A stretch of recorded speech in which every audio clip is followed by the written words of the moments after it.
मूलसा शुरू कीजिए।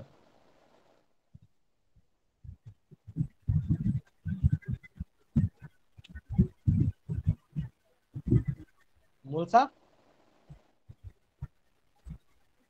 हाँ, अपने बारे में बताइए। सर मैं भरतपुर जिले का रहने वाला हूं और मेरी 10वीं 12वीं की शिक्षा नदबई तहसील से गांव झारखई से हुई है। और कॉलेज मैंने एमएसजी कॉलेज भरतपुर से पढ़ाई की है। इसके बाद में केंद्रीय विद्यालय में सर 2008 से काम कर रहा हूं। इस दौरान मैंने झारखंड छत्तीसगढ़ में भी अपनी सेवाएं दी हैं सर। क्या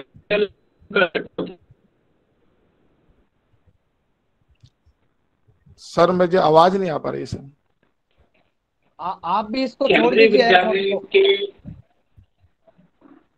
केंद्रीय विद्यालय संगठन के स्ट्रक्चर के बारे में बताइए। सर केंद्रीय विद्यालय संगठन एक ऑटोनॉमस बॉडी है, शिक्षा मंत्रालय के अधीन आती है और वर्तमान में इसमें 25 संभाग कार्यरत हैं। और इसके अलावा सर जेट ट्रेनिंग सेंटर्स भी हैं इसमें और 3 स्कूल देश से बाहर भी हैं सर। अच्छा, कितने स्कूल लगभग वर्किंग कर रहे हैं अभी? वर्तमान में सर सॉरी सर मुझे अभी याद रिकॉल नहीं कर पा रहा हूँ एग्जैक्ट। अच्छा, आपने जब भर्ती हुए कौन सी पोस्ट पे भर्ती हुए थे? मैं सर प्रशिक्षित स्नातक शिक्षक हिंदी के पद पर भर्ती हुआ था सर। अभी भी उसी पद पे ही है? अभी मैं स्नातकोत्तर शिक्षक हिंदी के पद पर हूँ सर। अच्छा, स्नातकोत्तर है। आपने सीईई के बारे में सुना है? Sir CCE. सीसीई जी। जी सर, कॉम्प्रिहेंशन एवं कंटिन्यूअस एवोल्यूशन सर। क्या इसमें होता है इसमें? सर इसमें वर्ष भर हम विद्यार्थी के मूल्यांकन करते हैं। विद्यार्थी की कैसी एकेडमिक रिकॉर्ड रहा, उसने को करिकुलम एक्टिविटीज में कैसा कार्य किया और उसके आधार पर हम उसको मार्क देते हैं सर। इसमें एफए और एसए 2 तरह का हम लोग टेस्टिंग करते हैं सर। एनईपी क्या है? सॉरी सर, मैं आवाज आपकी बीच में कट गई। New education policy. जी सर, जी sir, new education policy, national education word कौन सा पॉलिसी। सही है? वर्ड कौन सा सही है, न्यू एजुकेशन पॉलिसी और नेशनल एजुकेशन पॉलिसी?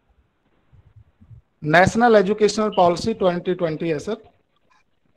जी। इसके अंतर्गत भारत की भविष्य की आवश्यकताओं को ध्यान में रखते हुए विद्यार्थियों को तैयार करना, ताकि हम नॉलेज पावर में विश्वगुरु बन सकें।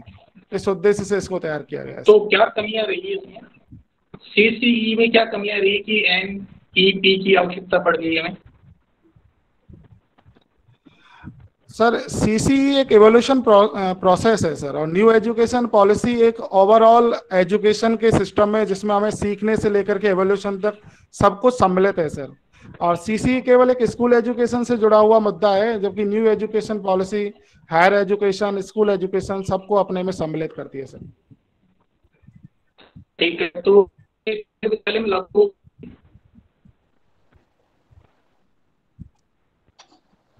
हेलो, आवाज नहीं है। जी सर, आवाज आपकी थोड़ी सी नेटवर्क प्रॉब्लम लग रहा है। फोन को बाहर निकाल लीजिए साइड से। सर ईयरफोन को एक बार हटा लीजिए, देखें। ईयरफोन को हटा लीजिए पूरा ही, प्लग आउट करिए। आवाज मुझे, मेरी आवाज कट रही है? हाँ, आपकी कट रही है भाई, नॉर्थ ईस्ट में ऐसे तो ये दिक्कत। हाँ, तो मेरा सवाल था, केंद्रीय विद्यालय लागू कर रहा है न्यू एजुकेशन पॉलिसी को?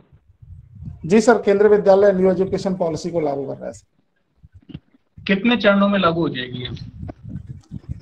सर एग्जैक्ट मुझे इसके बारे में आइडिया नहीं है कि कितने चरणों में इसको लागू करने का प्लान है, लेकिन केंद्रीय विद्यालय ने इसके संबंधित ट्रेनिंग कराना शिक्षकों की शुरू कर दिया है। अच्छा, ठीक है। आपके ये जो 10th क्लास 12th क्लास में इस बार धक्के मार के पास कर रहे हैं, सहमत है आप इससे? जी सर, बिल्कुल मैं सहमत हूँ सर। क्या सिस्टम फॉलो करते हैं इसमें मार्किंग के लिए? इसमें सर जो गाइडलाइंस हैं वो 30-30-40 की हैं सर। 10वीं का 30%, 11वीं का 30% और 40% अंक 12वीं के आधार पर उनको दिए जाएंगे। जो उनकी मिड टर्म हुए हैं या कहीं प्री बोर्ड हुए हैं, जिस तरह से भी सर। और 10th में क्या अटेम्प्ट लिया था आपने? 10th में सर 30% है इसका, सैद्धांतिक जो 5 पेपर हैं उनमें से उनका एवरेज।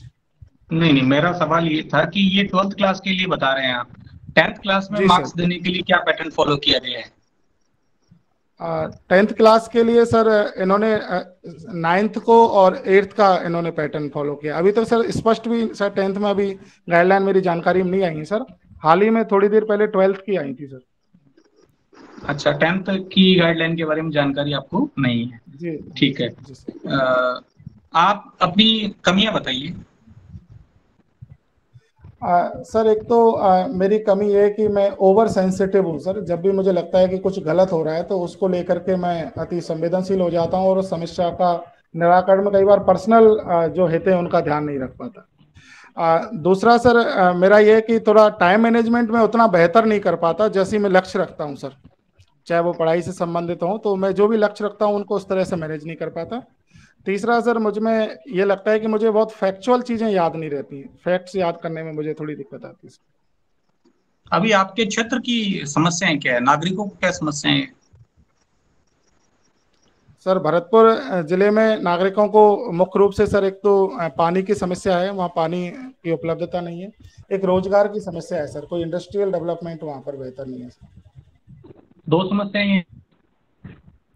अपराध की सर कोई इसके समस्या नहीं? अलावा महिला साक्षर अपराध सर, चूंकि भरतपुर में भी अपराध है, लेकिन अपराध मतलब एक बहुत बड़ी मेजर समस्या के तौर पर सर मैं नहीं देखता भरतपुर में। क्योंकि जैसे अभी जो आंकड़े आए हाल ही में राजस्थान के, तो अपराधियों की संख्या की दृष्टि से भरतपुर मतलब टॉप 5 में भी नहीं है sir.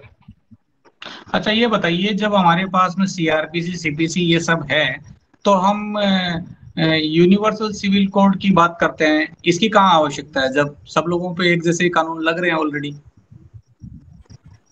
Universal civil code sir मैं जहाँ तक जानता हूँ कि वो विवाह कानूनों से संबंधित हैं, कि जो विवाह कानून वगैरह जो हैं उसमें सबको समान अधिकार मिले।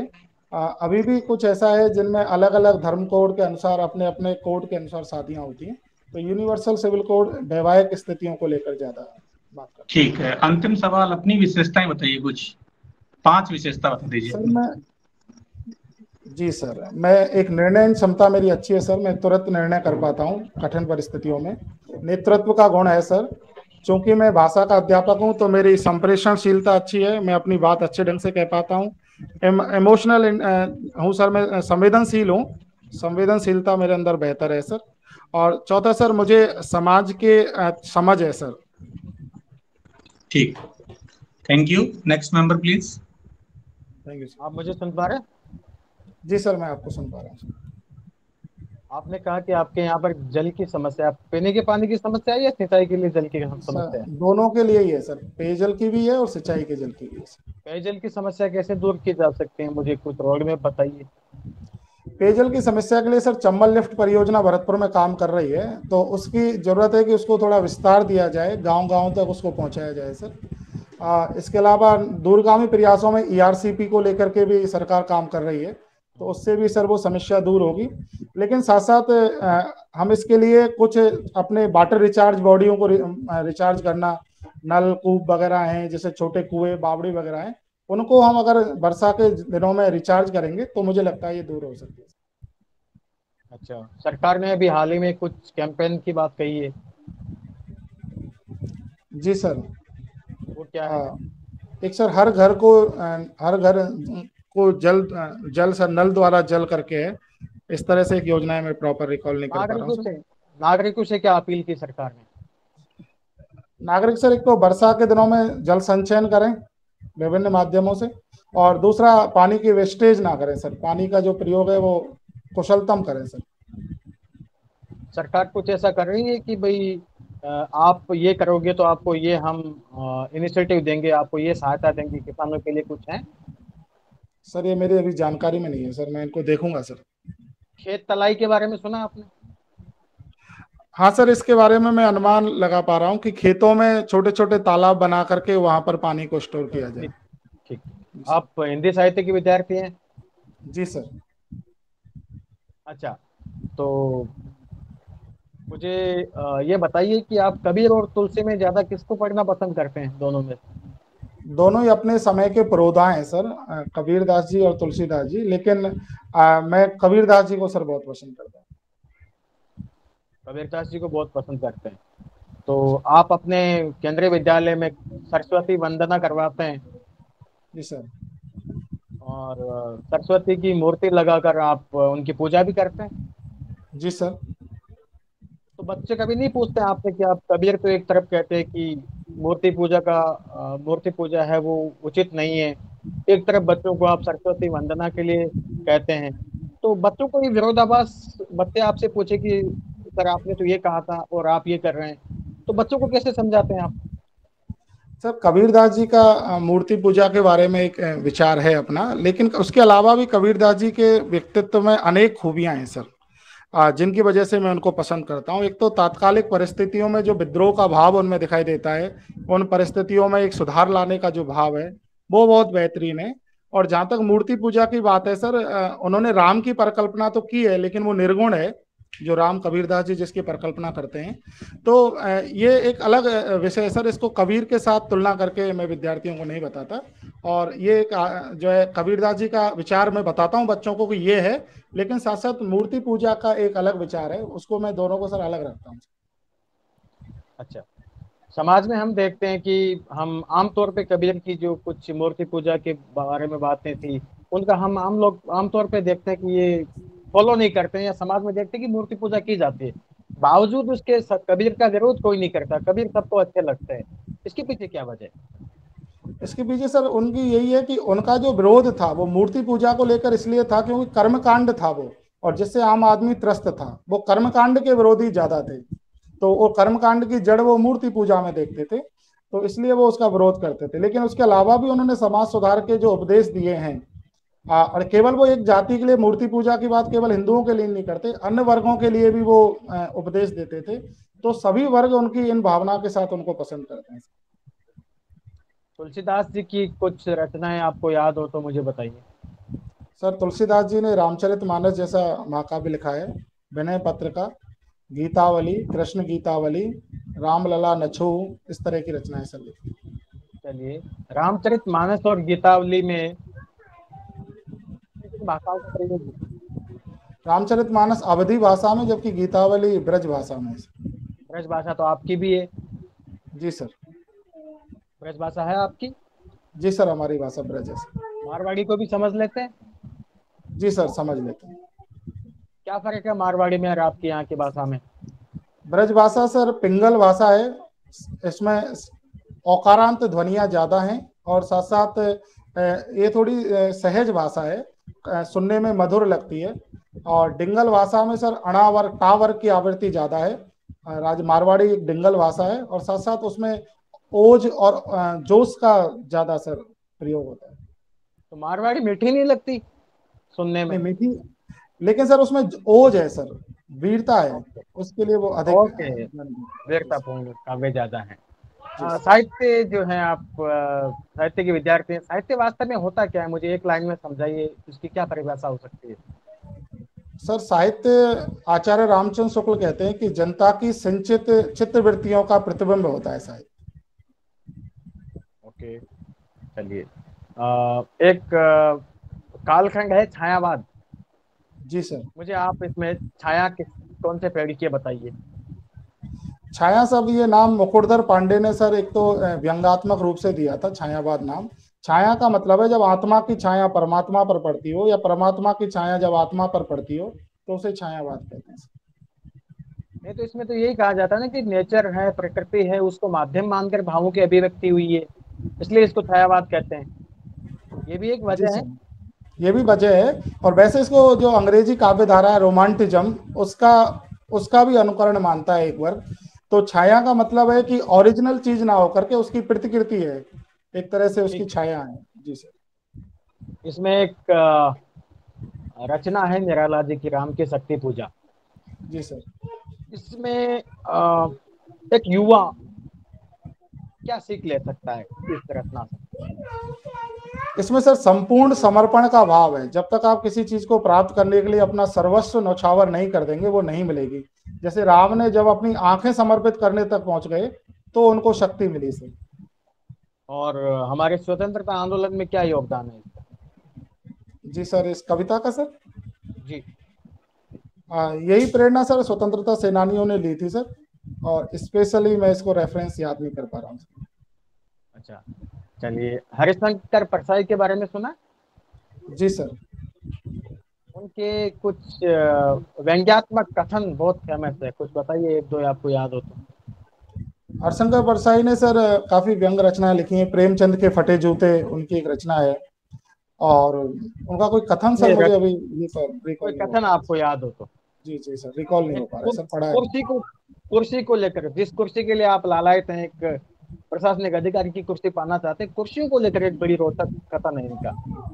जी एक सर, अच्छी मैं आत्मा क्षमा कैसी चाहूंगा होनी चाहिए? सर, एक अच्छी क्षमा आत्मा चाहूंगा फोल्डिंग कुर्सी की भांति होनी चाहिए, नहीं पता आप? सर, पढ़ा तो है चलिए, लेकिन मैं रिकॉल नहीं कर पा रहा आगे को लेकर पा रहे हैं, कोई बात नहीं। राजस्थानी जो है इसको 8वीं अनुसूची में शामिल किया जाना चाहिए। हूँ। जी सर, किया जाना चाहिए सर। मानक बोली कौन सी होनी चाहिए इसके लिए? सर इसके लिए मानक बोली को लेकर ही विवाद है सर, तो मुझे लगता है अब लेकिन मारवाड़ी इसमें ज्यादा बाहुल है, लेकिन एक समिति बननी चाहिए जो राजस्थान में बोले जाने वाली सभी भाषाओं को मिला करके एक मानक बोली इसमें तैयार कर सके सर। आप मारवाड़ी को समझ पाते हैं? पूरी तरह से नहीं समझ पाता सर। चलिए, मुझे इतना तो बता दीजिए, मातृभाषा को मारवाड़ी में क्या कहेंगे? सॉरी सर, मुझे उसका एग्जैक्ट नाम याद नहीं सर। कन्हैयालाल सेठिया जी का नाम तो याद है? जी सर, कन्हैयालाल सेठी। चलिए, उनकी कुछ पंक्तियां बताइए आप। कन्हैयालाल सेठिया जी का पाथल और पीथल में पंक्तियां तो सर मुझे याद नहीं सर। रचनाएं पाथल और पीथल के अलावा और भी तो होंगी इनकी। सर रिकॉल नहीं कर पा रहा हूँ सर, क्षमा चाहूंगा सर। अच्छा, आ, और बताइए किसी राजस्थानी जो कवि या कवियत्री कोई भी आप याद कर पा रहे हैं, नाम बताइए केवल। सर ओम थानवी जी हैं, जो एक वरिष्ठ पत्रकार हैं राजस्थान के। इसके अलावा मणि मधुकर जी हैं राजस्थान से, और ऋतुराज जी हैं, उनका काव्य काफी फेमस है। रांगे राघव जी हैं, कवि शूदन हैं, वाकीदास जी हैं। जी सर। महिला महिला किसी साहित्यकार का नाम बताइए आप। कवयित्री कोई है क्या अपने यहाँ? कवयित्री सहजोबाई, दयाबाई, ये राजस्थान से हैं। लक्ष्मी कुमारी संत चुंडावत जी काबन, का नाम सुना? लक्ष्मी कुमारी चुंडावत जी का भी नाम सुना है। इनकी कुछ रचनाओं के नाम आपको याद हो तो बताइए। सॉरी सर, मुझे अभी याद नहीं है सर। आपको याद नहीं है? ठीक है, नेक्स्ट मेंबर शुरू कीजिए सर। बहुत अच्छा। हाँ गोयल सर, कैसे हैं आप?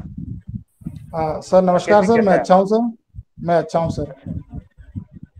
अच्छा अच्छा, साहित्य की बहुत रस भरी बातें चल रही है। मुझे कुछ कथन याद आ रहे हैं। एक जी कथन सर। है, गधे से थोड़ा कम गधा होता है ये बैल। कहीं सुनी सुनी लग रही है क्या आपको? हाँ जी सर, ये मेरी सुनी हुई है, प्रेमचंद जी की दो बैलों की कथा से है। ठीक है, बहुत सही बता रहे हैं आप। अच्छा, ये दो बैलों की आत्मकथा नाम की ये कहानी से है, क्या संदेश क्या देती है ये? ये सर स्वतंत्रता के समय गरम दल और नरम दल को व्यंग्यात्मक रूप से ध्यान में रखते हुए उन्हें लिखा था। इसमें हीरा और मोती नाम के दो बैल होते हैं, और उन बैलों का जो स्वभाव है उस स्वभाव को केंद्र में रख के उस समय के जो कहानी थी, जो परिदृश्य था, अंग्रेजों का जो शोषण था, उस सबको ध्यान में रखते हुए एक प्रतीकात्मक रचना इस कहानी में है। अच्छा, मतलब आप ये कहना चाहते हैं कि हमारे प्रेमचंद जी का भी कोई एक राजनीतिक अभिवृत्ति हुआ करती थी? राजनीतिक अभिवृत्ति से तात्पर्य यह है कि सर साहित्य बिना राजनीति के, बिना समाज के तो हो ही नहीं सकता। तो निश्चित रूप से प्रेमचंद जी का भी एक विचारधारा थी, और वो उस समय जो लिख रहे थे वो स्वतंत्रता आंदोलन से जुड़ी हुई बातें लिख रहे थे। अच्छा अच्छा, चलो एक लाइन में और बोलता हूं मैं, आप उसको पूरा करेंगे क्योंकि आप कविता भी लिखते हैं। कविता आपने हिंदी साहित्य के विद्यार्थी होने के नाते पढ़ी भी होगी आपने। पीड़ा में आनंद जिसे हो, सुन पाए आप सर मैं मेरी बात? रिकॉल जी सर, मैं सुन पाया लेकिन मैं रिकॉल नहीं कर पाया। अच्छा अच्छा अच्छा, मैं कुछ हिंट देता हूँ। ये हरिवंश राय बच्चन की कुछ कविता का अंश है। सर मुझे याद नहीं आ रही है सर, मैं क्षमा चाहूंगा, मैं जाके देखूंगा सर। चलो ठीक है। पीड़ा में आनंद जिसे हो आए मेरी मधुशाला। जी सर। अच्छा, इसमें इस मधुशाला में मधुशाला क्या है, और इसमें जो कुछ संकेत जो दिए हैं, इन संकेतों का मतलब क्या है, कुछ आप बताएंगे मुझे मधुशाला के बारे में थोड़ा सा और विस्तार से? जी सर, मधुशाला मधु काव्य की श्रेणी में आता है, हरवंश राय बच्चन जी के द्वारा जो लिखा गया है मुख्य रूप से। और मधु यहाँ जीवन रस से संबंधित है सर, जीवन रस है ये, जीवन रस जो होता है उसको प्राप्त करने से संबंधित है, और उसी को इसमें यहाँ प्रतीक के रूप में लिया है। और ये जो प्याला, मधुशाला, इन सबको भी सर यहाँ प्रतीक माना गया है। अच्छा, कुछ स्मृतियों का भी इसमें किसी संकेत से इस्तेमाल किया है, विगत स्मृतियां? मुझे सर अभी इसके बारे में बहुत जी सर। अच्छा, चलो ठीक है। अच्छा, नज्म, कविता, इनमें कोई अंतर आप देखते हैं क्या? नज्म और कविता? जी। नज्म सर ये उर्दू वर्ड है सर, और शायरी के लिए सामान्यतः यूज होता है, और कविता हिंदी, खड़ी बोली हिंदी में सामान्यतः क्या जो कविता है। शायरी और नज्म एक ही है? क्या शायरी और नज्म भी एक ही है? मैं बहुत श्योर नहीं हूँ सर, लेकिन शायरी का जो एक स्टेंजा होता है उसको नज्म कहते हैं सर। अच्छा, ठीक है, अच्छी बात है। एक किसी छीलते हुए अपने को, ये अभी कोई पुरस्कृत रचना है, इसके बारे में अगर आप कुछ याद कर पा रहे हैं तो बताएं मुझे। सर सर सॉरी सर, मैं सुन नहीं पाया सर। किसी छीलते हुए अपने को, ये कोई एक रचना है, थोड़ी चर्चित और पुरस्कृत रचना है। सर मुझे अभी रिकॉल नहीं हो पा रही है, सॉरी कोई सर, बात मैं नहीं, इसको कोई बात जाके नहीं। देखूंगा। अच्छा, ठीक है। आप किस प्रकार की कविताएं लिखते हैं, और कोई एक अच्छी आपकी कविता जो मैं आपने अभी सर, हाल में लिखी हो? जी सर, मैं सामान्यतः उत्साह की कविताएं लिखता हूँ, और सामान्य परिस्थितियों पे जो भी मुझे विचार लगता है सर उस पर मैं लिख देता हूँ। और हाल ही में सर मैंने इस कोरोना काल के बाद एक कविता लिखी है जो थोड़ा सा मोटिवेशनल कविता है। अच्छा, उनकी दो पंक्ति आप मुझे थोड़ा सा सुना दें, क्या मोटिवेशन, किस वर्ग को मोटिवेट करती है? जी सर, जी सर, ये कविता सर सामान्यतः सभी के लिए है। दुर्गम पर उज्जवल पथ तेरा, तुम बढ़ते ही जाना साथी, रास्ता रोकें यदि आंधियां, उनको आंख दिखाना साथी। नेक इरादों की नौका पर ले पतवार हौसलों की, जब साहस पंथी बढ़ता जाए, जीवन रस से सिंचित करके नूतन ज्योत जलाना साथी, तुम बढ़ते ही जाना साथी। और बहुत अच्छी, बहुत अच्छी लिखी है सर आपने। लेकिन आपकी इस कविता की अगर मैं तुलना हमारे टीवी चैनल पर आने वाले इन व्यंग्य कवियों से अगर मैं करूं, तो थोड़ा सा मुझे अफसोस होता है इन चैनल्स को देखकर, इन चैनल्स पे की जाने वाली कविताओं को सुनकर। क्या आपको भी होता है इसमें अफसोस कभी ये सब सुनकर? निश्चित रूप से सर, साहित्य में इस समय जो प्रवृत्तियां चल रही हैं वो काफी एक अलग साहित्य लिखा जा रहा है, उसे घासपूस साहित्य व्यंग्यकार कह रहे हैं सर। तो कुछ घासपूस श्रेणी की कविताएं भी लिखी जा रही हैं, और दुर्भाग्य से वो प्रचलित भी हैं सर। अच्छा, ये व्यंग्यकार और हरिशंकर परसाई, गधे की आत्मकथा लिखने वाले श्रीलाल शुक्ल जी, क्यों हम इस स्तर के व्यंग्यकार और साहित्यकार अब नहीं देख पाते हैं? सर मैं इसमें आपसे थोड़ा क्षमा चाहूंगा, अभी भी बहुत अच्छे साहित्यकार लिख रहे हैं, और बहुत अच्छा साहित्य लिखा जा रहा है।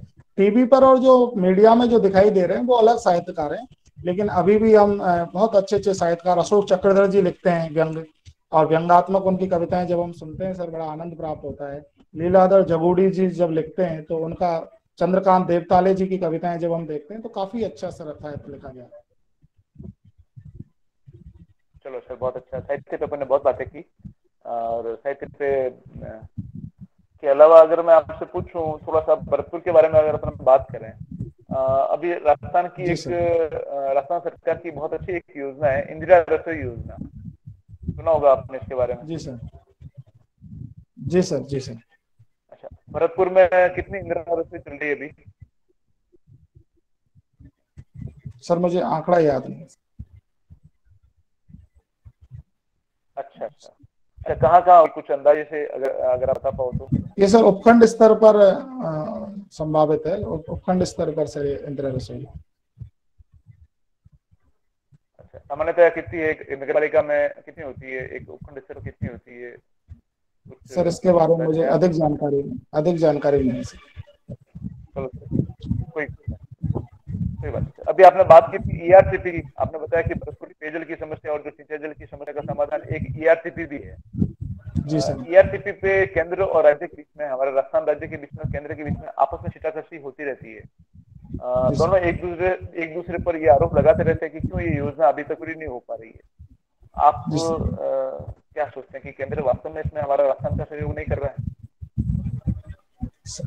सर ईआरसीपी को राष्ट्रीय योजना का दर्जा दिलाने की मांग चल रही है सर, काफी समय से अभी चल रही है। हेलो। और केंद्र सरकार, सर मेरी आवाज आ रही है सर? हाँ, आ रही बोलिए आप। जी सर, ईआरसीपी को राष्ट्रीय दर्जा दिलाने की मांग चल रही है और सरकार के इस बारे में कई बार पत्राचार भी हुए हैं। केंद्र सरकार ने ईआरसीपी के दर्जा देने में जो आपत्तियां बताई हैं वो मुख्य रूप से मध्य प्रदेश के द्वारा जो आपत्तियां दर्ज की जा रही हैं उसकी वजह से वो ईआरसीपी का दर्जा देने से ये आपत्तियां दर्ज की गई हैं। लेकिन मुझे लगता है कि इस पर ईआरसीपी का दर्जा इसको मिलना चाहिए सर, कि इसको राष्ट्रीय दर्जा मिलना चाहिए सर। अच्छा, और भी कोई ऐसी योजना राजस्थान की है जिस पर राष्ट्रीय परियोजना का दर्जा प्राप्त करने का राजस्थान प्रयास कर रहा है?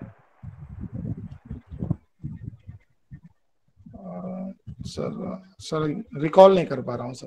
अच्छा, कोई बात नहीं। बात आपने भरतपुर में जो होने वाले ये अपराध है उसकी बात देखी, आपने कहा टॉप 5 में नहीं है, लेकिन राजस्थान तो टॉप 5 में है।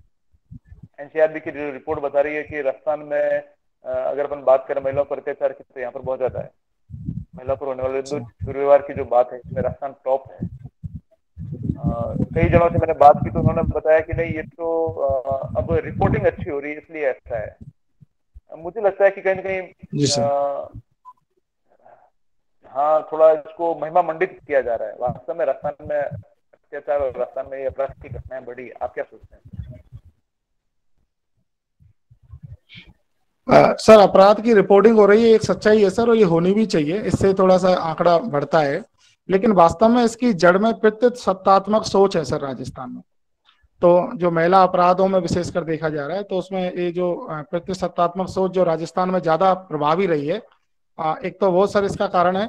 दूसरा क्या है, सीमावर्ती इलाकों में तस्करी की समस्या रहती है, नशा का कारोबार चलता है, तो सीमावर्ती इलाकों में सर उस तरह का एक समस्या रहती है। दूसरा हमारे जो बॉर्डर जिले हैं सर, वहाँ बॉर्डर की वजह से जो डिस्टरबेंस है वो भी अपराधों का एक कारण होता है सर। तो राजस्थान में अपराध बढ़ते हुए हमें इसलिए भी देखते हैं सर, राजस्थान काफी शांत रहा है, लेकिन पिछले दिनों में जिस तरह अपराध बढ़े हैं तो वो लाइमलाइट में भी आ गया है सर। अच्छा, आप एक विद्यालय में अध्यापक भी हैं। अभी जोधपुर की एक विद्यालय की घटना ने पूरे राजस्थान को जोर सा दिया है। जोधपुर के एक विद्यालय में 2 नाबालिग बालिकाओं के साथ में कुछ दुर्व्यवहार हुआ है। ये घटना, आप एक अध्यापक होते हुए इस घटना को किस तरह से देखते हैं? और क्यों ये अध्यापक, जहां हम सोचते हैं कि राष्ट्र का निर्माण जहां पर हो रहा है वहां ऐसी घटनाएं अध्यापक भी कर लेते हैं, कमी कहाँ रह गई हमारे समाज में? सर ये घोर निंदनीय अपराध है सर, और इसमें सर जितनी भी कड़ी सजाएं दी जानी चाहिए वो दी जानी चाहिए। कमी सर समाज के ताने बाने में कहीं ना कहीं, जैसे अध्यापक है उसकी जो परवरिश है, क्योंकि अध्यापक होने से पहले वो एक इंसान भी है सर, जिस एटमॉस्फेयर में उसकी परवरिश हुई है, जिस तरह का उसको वातावरण मिला है, वह सर उसके लिए मैं जिम्मेदार कारण मानता हूँ एक। और दूसरा कारण सर मैं ये मानता हूँ कि जो अध्यापक है वो सिर्फ एक अध्यापक का चोला पहने हुए है, उसके अंदर वो किसी भी बेस में आ सकता है, डॉक्टर हो सकता है, इंजीनियर हो सकता है। तो मुझे लगता है सर नैतिक जो पतन हुआ है समाज में काफी ज्यादा, वह भी इसमें एक महत्वपूर्ण कारण है। लेकिन अध्यापक जैसी गरिमापूर्ण पद पर ऐसी घटनाएं सुनने को मिलती हैं तो काफी शर्मसार करती हैं मुझे सर। चलो ठीक है राकेश जी, आपका इंटरव्यू पूरा हुआ और बहुत अच्छा लगा आपसे बात करके। Thank you sir. सर, अपना धन्यवाद फीडबैक सर। शुरू कर सकते हैं सर जी। हाँ, आप शुरू कर दीजिए कोई।